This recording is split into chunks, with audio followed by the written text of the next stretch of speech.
If you're struggling with necessary assumption questions on the LSAT, you're not alone. These questions are challenging because they require a unique, specific way of thinking, and the wrong answers are, of course, designed to trick you. But the good news is, with the right approach, you can master them and make them one of your strongest areas in LSAT logical reasoning. Today, I'll break them down for you. First, for those who don't know me, my name is Steve Schwartz. I've been teaching the LSAT since 2005, and I personally increased my own LSAT score from a 152 to a 175. Now, necessary assumption questions on the LSAT are critical because they test your ability to understand the foundation of an argument. They ask, what does the argument need to be true in order for the argument to work? Think of it like the argument's anchor. If the assumption isn't there, the entire argument falls apart. Today, we'll cover how to recognize these questions quickly, the two major roles assumptions play in arguments, a clear step-by-step method for solving these questions, and the traps to watch out for and how to avoid them. First, let's talk about how to ID a necessary assumption question. The key is in the question stem.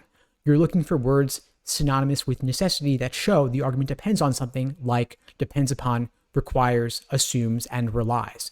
These are your signal that the argument will not be able to work without the correct answer.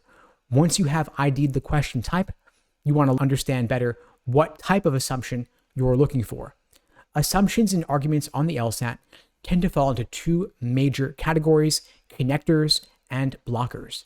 Connectors are assumptions that fill logical gaps in the argument.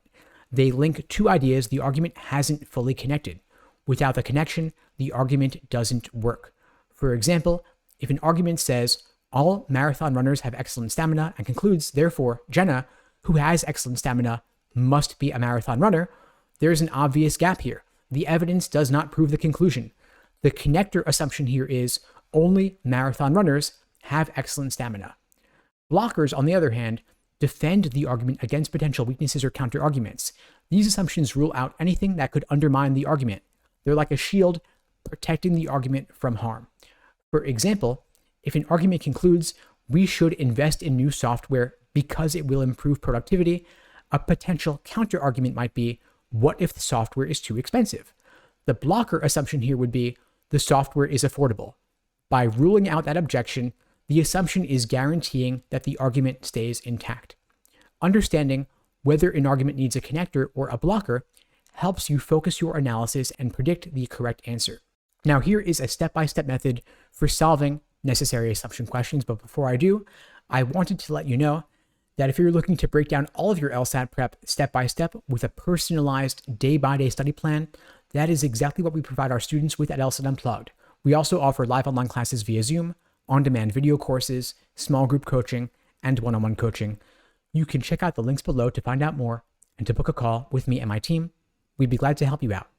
Now, here's that step-by-step process for tackling necessary assumption questions. First, ID the conclusion. The conclusion, of course, is the main claim the author wants you to accept. Understanding it is essential because it's what assumption is supporting or protecting.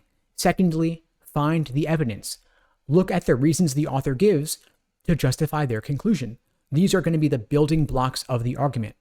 Third, evaluate the reasoning. Analyze the link between the evidence and the conclusion. Is there a gap? On the LSAT, of course there is. Does the argument depend on an unstated premise? That's where you start to anticipate the assumption. Next, of course, actually anticipate the assumption. Think about what must be true for the argument to work. Does it need a connector to fill in the gap? Or does it need a blocker to prevent an objection? And finally, of course, eliminate the wrong answer choices. Go through each one and rule out those that are irrelevant, too extreme, or don't directly address the argument's needs. Now, let's look at how to spot connectors and blockers.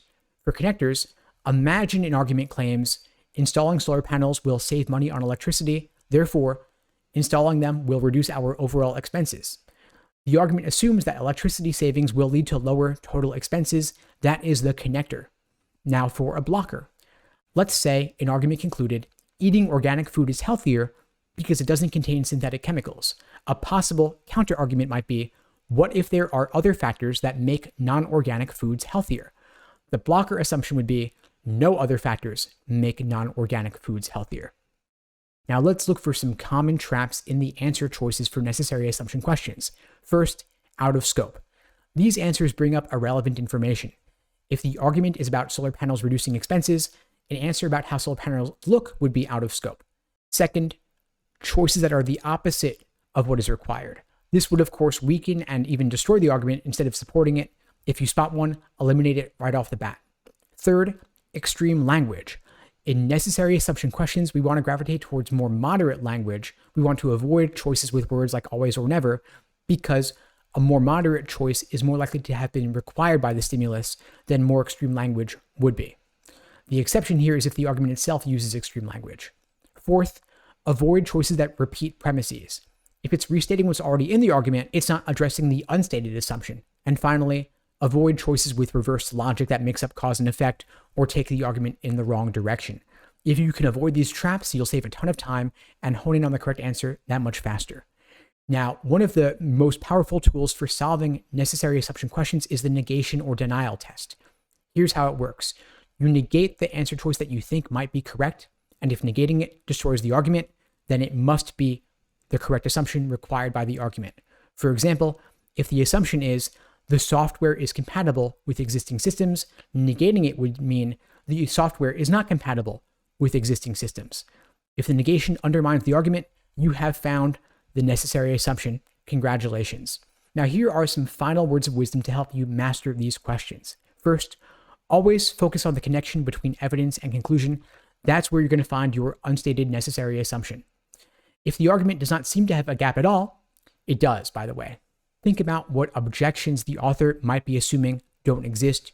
You may be dealing with a blocker necessary assumption. And finally, practice. The more you practice, the better you'll get at spotting the patterns and avoiding the traps. Now, if you'd like to get better at spotting the patterns, thinking like the test makers on your journey to scoring a 170 or above, my team and I would be glad to help you out through our courses and our one-on-one coaching programs. You can check out the links below to find out more and to book a call with me and my team. In the meantime, I'll wish you all the best and take care.